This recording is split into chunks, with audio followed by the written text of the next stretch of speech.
예, 오늘은 이방인의 마음이라는 제목을 가지고 함께 말씀을 듣도록 하겠습니다. 우리 얼마 전에 미국에서 그 한국인 노동자들이 구금되었다가 출국당한 사건이 있었습니다. 원래 맞지 않는, 원래 목적에 맞지 않는 비자를 가지고 일을 했다라는 것이 이유였습니다.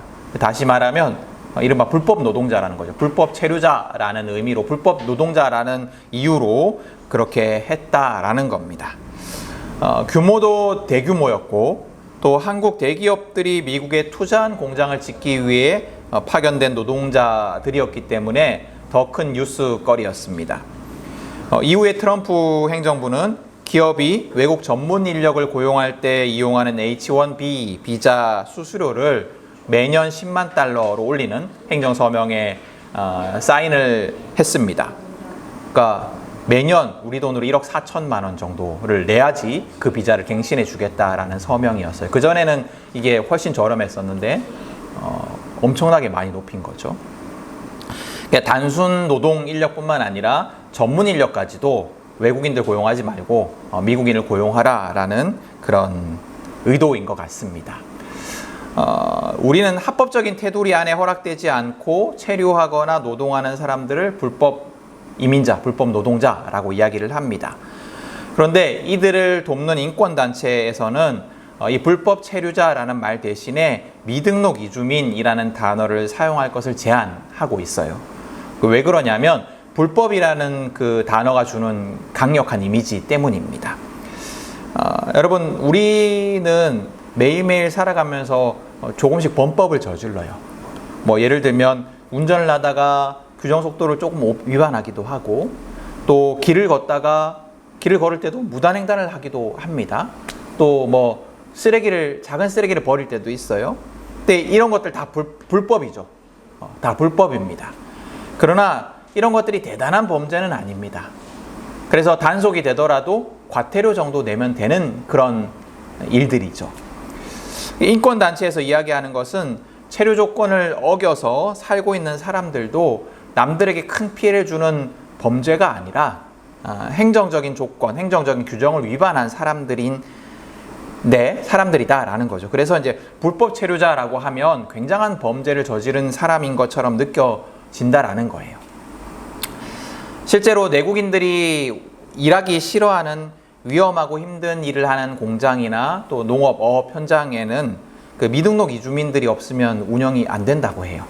그 사람들이 있어야지 운영이 된대요. 그러니까 내국인들은 일을 하려고 하지 않으니까요. 그런 일을 하려고 하지 않으니까요. 그리고 그 돈을 받고, 그리고 또 많은 사람들의 오해와는 달리 우리 이제 흔히 이 불법 체류자, 미등록 이주민들이 세금도 안 내고 우리나라 막 돈을 우리나라에 뭐죠? 의료보험도 다 막 받아가고 뭐 이런다라고 얘기를 하잖아요. 그런 것과 달리 대부분 소득에 대해서 세금을 냅니다. 회사에서 줄 때 다 떼고 주거든요. 우리나라도 과거를 살펴보면 많은 이주의 역사가 있어요. 대한제국 시기부터 살펴보면 먹고 살기 위해서, 또 독립을 위해서, 또 여러 가지 이유로 만주, 지금의 중국 만주, 그 다음에 러시아인 연해주, 그 다음에 일본, 또 하와이 등지로 많은 사람들이 이주를 했어요.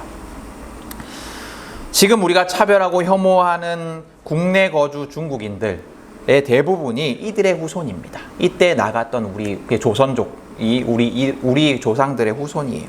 그래서 우리가 혐오하지만 이들이 어쩌면 독립투사의 후손일 가능성도 높아요. 또 그 이후에도 독일 같은데 광부나 간호사로, 또 중동의 기술 노동자로, 또 베트남의 군인과 노동자로, 또 미국과 일본, 캐나다, 뉴질랜드 등등의 곳에, 많은 곳에 우리나라 사람들이 이주해 갔습니다. 그리고 또 그들 중에는 이른바 불법 체류자들도 많이 있었어요. 근데 사실 어느 나라건 어느 민족이건 전혀 이방인이 아닌 민족과 나라는 없습니다. 다 어느 순간에는 어느 사람들은 다 이주해 갔죠. 이주해 가고 이주해 왔어요. 그런데 세계는 점점 이 이방인에 대한 차별의 벽을 견고히 쌓고 있는 것 같습니다. 우리나라뿐만 아니라, 미국뿐만 아니라. 근데 오늘 성경은 이방인에 대해서 주목하고 있어요. 예수님은 사마리아와 갈릴리 사이로 지나시다가 심한 피부병에 걸린 10사람을 만나십니다. 성경에 옛날 우리 개역 개정 성경에 나병이라고 기록되어 있는 이 질병에 대해서 예전에는 이게 이제 우리 흔히 말하는 문둥병이다, 한센병이다 이렇게 이야기를 했었거든요. 근데 요즘 학자들은 요게 이렇게 1대1로 매칭은 되지 않는다라고 생각을 해요. 그래서 그냥 진물과 냄새가 나는 모든 피부병 이거를 성경에는 나병이라고 기록했다라고 이야기를 합니다. 근데 이 심한 피부병, 막 진물이 나고 피부가 뭐 벗겨지고 또 냄새가 나는 이런 심한 피부병은 종교적인 질병이었어요. 무슨 말이냐 하면 단순한 질병이 아니라 이런 피부병에 걸리면 종교적으로도 부정해지는 질병이었습니다. 뭐 이유는 확실하게 모르겠지만 아마도 이 피부가 벗겨지고 냄새가 나고 썩는 냄새가 나고 막 진물이 나고 이런 것들이 죽고 난 사람의 그 시신이 썩는 그런 모양과 비슷하다라고 생각했던 것 같아요. 성경에 보면 시신은 부정하다라고 얘기를 하거든. 죽음이라는 것을 부정하게 얘기를 하거든요. 그래서 이 질병이 종교적인 질병이었기 때문에 이 질병에서 낫더라도 그냥 낫고 마는 것이 아니고 반드시 제사장에게 막 자기 몸을 보여서 제사장이 판단하고 이 사람은 병에서 나았습니다. 이 사람은 이제 정결해졌습니다. 부정에서 벗어났습니다라는 선언이 꼭 필요했습니다. 그러니까 종교적인 질병이었기 때문에 제사장의 판단이 꼭 필요했던 거예요. 그리고 이 사람들은 사람들과 접촉하는 것이 금지되어 있었기 때문에 마을에서 따로 떨어져서 사회적으로 격리되어서 그들끼리만 무리를 지어 살고 있었습니다.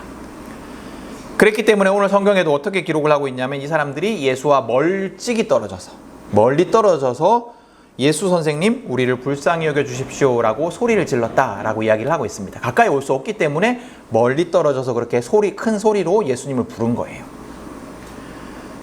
이제 그러자 예수님께서 무엇이라고 말씀하셨습니까? 그들에게 몸을 제사장에게 보여라 라고 얘기를 하십니다.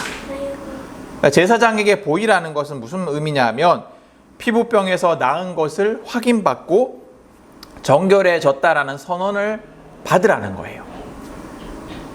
근데 여러분 이상하죠? 예수님이 병을 즉시 낫게 해주신 게 아니에요. 병이 나아라 이런 말씀 안 하셨어요. 근데 아니면 뭐 여기 어디 가가지고 뭐 물로 씻으면 나을 것이다. 그리고 난 다음에 거기 가라. 뭐 이런 말씀하신 것도 아니었어요. 그냥 예수님께서는 뭐라고 말씀하시냐면 그냥 가서 제사장에게 몸을 보여라 이렇게 말씀을 하셨어요. 병이 안 나았는데. 여러분은 예수님께서 이렇게 말씀하시면 어떻게 반응하시겠어요? 예를 들어서 뭐 이런 거죠. 내가 막 암에 걸렸어. 그래서 예수님께 나 좀 낫게 해달라고 얘기를 했어요. 예수님께서 너 가서 뭐 MRI 찍어봐라. 병원에 가서 진료해봐라. 이렇게 말씀하신 거예요. 진료해봐야 뭐 하겠어요. 나 암 걸린 거 다 아는데. 치료해달라고 했는데 왜 이 말씀만 하실까라고 의문이 들 것 같아요. 그죠? 근데 이 사람들은 믿음이 좋았던 것 같아요. 가는 동안에 뭔 일이 벌어질 것이다라는 확신이 있었던 것 같아요. 이 사람들이 이 믿음이 있다라는 것은 어디에도 드러나냐면 예수님을 선생님이라고 부른 그 호칭에서도 드러납니다. 우리가 예수 선생님 하면 예수님 보고 예수 선생님이라고 하다니 좀 불경하다 뭐 이렇게 생각할 수도 있는데 이 누가복음에서의 선생님이라는 호칭은 어떤 의미냐면 이 선생님이라고 부를 때 이 사람은 어떤 신적인 능력이 있다. 기적을 일으킬 만한 능력이 있다라는 그런 의미를 담긴 호칭이었어요. 선생님이라고 부를 때 그냥 선생님이 아니고 그 선생님이라는 분은 어떤 신적인 능력을 가지고 행할 수 있다라는 것을 믿었기 때문에 부를 수 있는 호칭이었다라는 거예요. 그래서 이 사람들은 그런 믿음을 가지고 있었기 때문에 이 예수 선생님의 명령에 순종해서 제사장을 찾아갑니다. 그러던 중에 이 사람들의 믿음이 기대하던 일들이 진짜 벌어져요. 병에서 나은 거죠. 가는 동안에 병이 나았어요. 이제 이 사람들은 뭘 어떻게 해야 됐을까요? 병이 나았으니까 제사장에 가야겠죠. 가서 내가 나은 것을 확인받고 정결해졌다라는 선언을 얻어야지 이제 진짜 나은 거니까요. 근데 한 사람이 돌아와요. 제사장에 가지 않고 제사장이 가던 길을 돌이켜서 되돌아옵니다. 그리고 이 한 사람은 성전의 제사장이 아니라 예수님께 와서 자기의 몸을 보이고 하나님께 영광을 돌리고 감사를 드립니다. 여러분, 이 사람이 왜 돌아왔을까요? 이 사람은 돌아오면 안 돼요. 갔다 와야 돼요. 그죠? 근데 이 사람은 왜 제사장에게 찾아가는 것이 아니라 예수께 돌아왔을까? 여러분, 이 행동은 굉장히 큰 의미가 있습니다. 왜냐하면 하나님이 거하시는 진정한 곳, 성전은 하나님이 거하시는 곳이잖아요. 하나님이 거하시는 진정한 성전이 건물이 아니라 예수님이다라는 선언이기 때문이에요. 또 예수님이 진정한 제사장이다라는 선언이기 때문에 이 행동이 굉장히 중요합니다. 이 사람은 인간 제사장을 찾아갈 필요가 없었다고 믿은 거예요. 안 거예요. 그 다음에 건물인 성전을 찾아갈 필요가 없다는 것을 안 거예요. 성전에 제사장이 있는데 거기 갈 필요가 없고 진정한 성전은 예수다. 진정한 제사장은 예수다라는 것을 믿었기 때문에, 고백했기 때문에 이 사람이 이렇게 돌아온 거예요. 그래서 이 사람의 행동은 예수가 하나님의 특별한 아들이시다. 예수가 단순히 인간 선생님이 아니라 하나님의 특별한 아들이시다라는 것을 고백하는 행동이었습니다. 여러분, 교회는 예수를 믿어야 구원을 받는다라고 가르칩니다. 그죠? 다른 것이 아니라 예수를 믿어야 구원을 받는다. 하나님을 믿는 종교들이 있어요. 이슬람교도 하나님을 믿고 유대교도 하나님을 믿고 기독교도 하나님을 믿습니다. 그러나 기독교만이 예수를 믿어야 한다라고 얘기를 해요. 다른 종교와 차이죠. 다른 두 종교와 차이예요. 왜 예수를 믿어야 구원을 받는다라고 가르칠까요? 다른 종교에는 구원이 없을까요? 불교나 다른 종교에도 구원이 없을까요? 이 질문은 예수님의 신성에 대한 질문으로 이어질 수밖에 없어요. 왜 구원을 위해 예수를 믿어야만 할까요? 만약에 예수가 그저 그냥 뛰어난 종교 지도자고 훌륭한 선생님이고 훌륭한 사람이고 훌륭한 어떤 선지자이기만 하다면 예수를 믿는 것이 꼭 구원의 길일 필요는 없을 것 같아요. 다른 훌륭한 사람들도 있을 거 아니에요. 다른 훌륭한 신을 매개하는, 신을 믿게 하는 다른 훌륭한 존재들도 많이 있을 수 있잖아요. 간디도 그렇고 뭐도 그렇고 다 있잖아요. 그렇죠? 구원을 인도하는 다른 존재가 있어도 될 거예요. 예수가 만약에 그냥 인간이라면. 그러나 저는 예수가 인간이자 동시에 하나님의 아들이며 하나님임을 믿습니다. 왜냐하면 그분으로 인해서 변화되는 사람들을 보기 때문이에요. 여러분, 저는 사람을 그렇게 생각을 해요. 사람은 참 이기적인 존재고 절대 변하지 않는 존재라고 생각을 합니다. 이게 제가 이제 여러 사람들을 대해보고 저를 봐도 그래요. 사람 잘 안 변하는 것 같아요. 진짜 안 변하는 것 같아요. 그리고 사람은 때때로 착하지만 대부분 이기적인 것 같아요. 저도 그렇고. 개개인도 그렇지만 한 무리, 한 지역, 한 국가, 한 공동체 이렇게 보면 더 그런 것 같아요. 변하지 않고 늘 다른 방식으로 악을 반복합니다. 지금 앞서 우리 설교하면서 제가 외국인들에 대한 차별 이런 거 얘기했잖아요. 근데 이게 지금 우리나라, 지금 세계 여러 나라들, 미국만 그런 게 아니에요. 과거부터 계속 그랬어요. 근데 놀랍게도 그 악하고 변하지 않는 인간이 예수를 만날 때 변화되는 것을 보게 됩니다. 경험하게 돼요. 저도 그렇고요. 저는 세상이 변하지 않는다라고 생각을 하지만 그럼에도 세상이 점점 나아지고 있는 그것은 예수로 인해 변화된 사람들 때문이라고 생각을 해요. 예수로 인해서 변화된 사람들이 선한 행동을 하기 때문에 세상이 조금씩 변화되고 있는 거라고 생각을 합니다. 사람은 참 변하지 않습니다. 그렇기 때문에 그런 사람을 변화시키는 능력, 사람을 선하게 만드는 능력, 그런 능력은 단순한 인간이 가질 수 있는 능력이 아니라고 생각을 해요.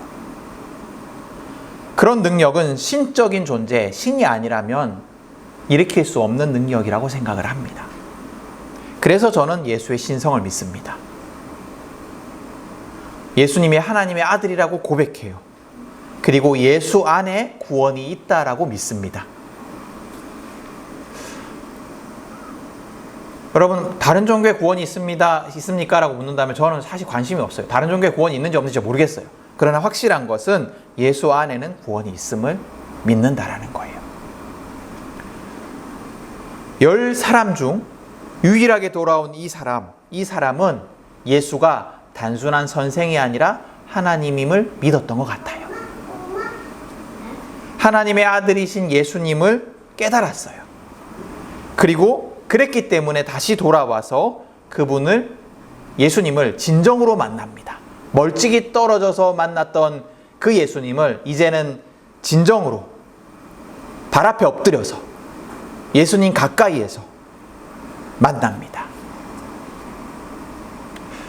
근데 여러분, 왜 이 사람만 깨달았을까요? 나머지 9사람, 10사람 모두가 치유의 은총을 얻었어요. 그죠? 하나님의 기적을 경험했어요. 예수님의 기적을 경험했어요. 그러나 왜 한 사람만이 예수가 하나님의 아들이심을 깨닫고 돌아왔을까요? 다 같이 은총을 입었는데. 오늘 성경은 이 사람이 이방인이었다라는 것에 주목합니다. 예수님은 이 사마리아 사람을 이방 사람, 이방인이라고 말씀을 하세요. 예수님께 돌아온 유일한 사람은 이방인이었어요. 그러니까 10명의 나병 환자들 중에는 갈릴리와 사마리아 사이였거든요. 그러니까 유대인들도 있었을 것이고 사마리아 사람들도 있었을 거라는 거죠. 근데 돌아온 사람은 사마리아 사람, 이방인 한 사람이었다라는 거예요. 근데 왜 예수님께서 그것에 주목하여서 말씀을 하신 걸까요? 여러분, 성경이 자주 강조하는 하나님의 백성, 이스라엘의 정체성은 무엇이냐면 이방인이에요. 이방인. 하나님은 이스라엘의 믿음의 조상인 아브라함에 대해서 나그네라고 얘기를 하십니다. 이방인이라는 뜻이에요. 또 이스라엘 민족에 대해서도 이집트 땅에서 몸부쳐 살던 나그네였음을 잊지 말라고 여러 번 강조하십니다. 너희는 이방인이었다. 그래서 이방인이었음을 잊지 말고 이방인을 차별하지 말아라. 너희가 이방인이었음을 잊지 말고 너희와 같이 살고 있는 이방인을 차별하지 말아라 라고 말씀을 하십니다. 여러 번 강조하십니다. 심지어 약속의 땅을 주시고도, 가나안 땅을 주시고도 그 땅은 이스라엘의 것이 아니고 너희 것이 아니고 하나님의 것이며 너희는 그 땅의 나그네임을 잊지 말라라고 가르치십니다. 이스라엘이 이제 가나안 땅에 들어갔을 때 이제 우린 나그네가 아니고 이제는 이방인이 아니고 이제 난 이 땅의 주인이야 라고 생각할 수 있을 때 하나님이 뭐라고 말씀하셨냐면 이 땅은 하나님의 땅이다. 내 땅이다. 그러니까 너희는 여전히 이방인이다 라고 말씀을 하셨다라는 거예요. 그리고 신약에 오면 예수님은 마태복음의 비유 속에서 나그네를 돌보는 것을 하나님을 영접하는 것이다. 나그네를 돌보는 것이 하나님을 영접하는 것이다 라고 말씀을 하시면서 이방인과 하나님을 심지어 동일하게 여기기도 하십니다. 그러나 이스라엘은 이 하나님의 여러 번의 반복되는 가르침에도 불구하고, 성경의 가르침에도 불구하고 이스라엘은 자신이 나그네였음을, 또 이방인이었음을 잊어버렸습니다. 그래서 예레미야나 에스겔서 같은 예언서를 보면 이스라엘에 대해서 이방인에 대한 차별과 착취를 고발하면서 심판을 경고합니다. 너희들이 이방인을 착취하고 차별하였기 때문에 심판받을 것이다 라고 예언자들은 경고해요. 그리고 결국 그들은 아수르와 바벨론에 의해서 하나님이 주신 땅에서 쫓겨나게 됩니다. 멸망하게 되는 거죠. 신약 성서 속에 예수님의 비판의 대상들도 자신들이 이방인이었음을 잊어버린 사람들이에요. 누가복음을 비판하는 사람들이 있습니다. 이 사람들은 어떤 사람들이냐면 자신만을 위해 먹고 마시며 치장하는 사람들, 자신에게만 관심이 있는 사람들, 악한 부자들 얘기를 막 하잖아요. 그죠? 자기에게만 관심 있는 사람들, 자기만 먹고 마시는 것에 몰두하는 사람들. 그리고 약하고 소외된 자들에게 무심한 사람들. 우리 그 거지 나사로와 그 부자 이야기 있죠, 그죠? 그런 것처럼 가난한 사람들에게 무관심한 사람들, 그리고 종교 지도자들, 그런 가난한 이들에게 무관심한 종교 지도자들을 비판합니다. 이런 이들은, 자기가 이방인임을 잊고 있는 사람들은 예수님의 공생애 내내 예수님께 적대적이고 비판적이었으며 예수님을 제대로 알지도 깨닫지도 만나지도 못해요. 예수님이 메시아이심을 인정하지 못합니다. 자기가 이방인임을 잊어버렸던 사람들은. 이렇게 예수를 오해하고 깨닫지 못하는 사람들, 자신이 이방인이었음을 기억하지 못하는 사람들 속에서 예수께 돌아온 유일한 이 이방인의 존재는 빛이 납니다. 이 이방인은 예수 앞에서는 제사장이 더 이상 필요하지 않다라는 것을 알고 있어요. 예수 앞에서는 성전이 더 이상 의미가 없다라는 것을 알고 있어요. 예수님이 하나님이 거하시는 전 하나님이시고 또 메시아이심을 압니다. 그리고 진정한 예수를 만나고 구원을 얻습니다. 여러분, 오늘 성경은 우리에게 이 이방인의 마음을 가지라고 가르치고 있어요. 우리는 이방인의 마음을 가져야 합니다. 그래야 진정으로 예수를 만날 수 있기 때문입니다. 그럼 이방인의 마음이 뭘까요? 이방인의 마음은 약자의 마음이 아닐까라고 생각을 합니다. 내 것을 지키기 위해서, 빼앗기지 않기 위해서, 또 더 불리기 위해서 타인을, 약자를 착취하고 억압하고 차별하고 혐오하는 것이 강자의 마음이라면, 우리가 흔히 외국인에 대해서 혐오하고 우리가 아닌 자들에 대해서 착취하고 억압하고 하는 것처럼, 그게 강자의 마음이라면 약자의 마음이라는 것은 서로가 연약한 존재임을 알기에 서로를 돌보고 또 서로를 함부로 대하지 않고 서로에게 관심을 기울이는 마음, 이것이 약자의 마음, 이방인의 마음이 아닐까라는 생각이 듭니다. 여러분, 일전에 그 권정생 선생님에 대해서 소개한 적이 있어요. 설교 시간에. 기억이 나시는지 모르겠습니다. 이 강아지똥을 지으신 권정생 선생님, 또 몽실 언니, 이런 책을 지으신 분인데요. 이분은 어릴 때부터 극심한 가난과 질병에 시달렸어요. 그리고 그 가난과 질병은 평생 권정생 선생님을 떠나지 않았습니다. 근데 이 가난과 질병은 권정생 선생에게 약자의 마음을 품게 합니다. 그는 평생 가난하고 평생 아픈 약자였기 때문에 세상의 약한 것들, 쓸모없는 것들을 사랑해요. 그래서 그분이 강아지똥이라는 작품 같은 걸 쓰실 수 있었던 거예요. 아무도 귀하게 여기지 않는 강아지똥, 더럽다라고 욕하고 지저분하게 여기는 그 강아지똥, 그 강아지똥과 같은 존재들에 주목해요. 그리고 그가 약자라는 것을 잊지 않았기 때문에 이 권정생 선생님은 유명해진 후에도 허름한 집을 떠나지 않고 자족했고, 또 방안을 드나드는 쥐조차도 쫓아내지 않고 음식을 나눠줍니다. 여러분, 성경이 우리에게 가르치고 요구하는 이방인의 마음은 이런 마음일 것 같아요. 내가 연약한 존재임을 잊지 않는 마음, 그래서 더 연약한 존재를 돌보고 사랑하며 귀하게 여기는 마음, 내가 가진 적은 것을 나누는 손길 속에서 마음을 담아 사랑하는 마음, 이웃의 의지가 되고 동시에 의지하는 마음. 여러분, 그 이방인의 마음, 그 약자의 마음, 그것이 예수님을 깊이 만나게 할 것입니다. 그 마음이 우리에게 있을 때 우리는 예수님을 제대로 만날 수 있을 거예요.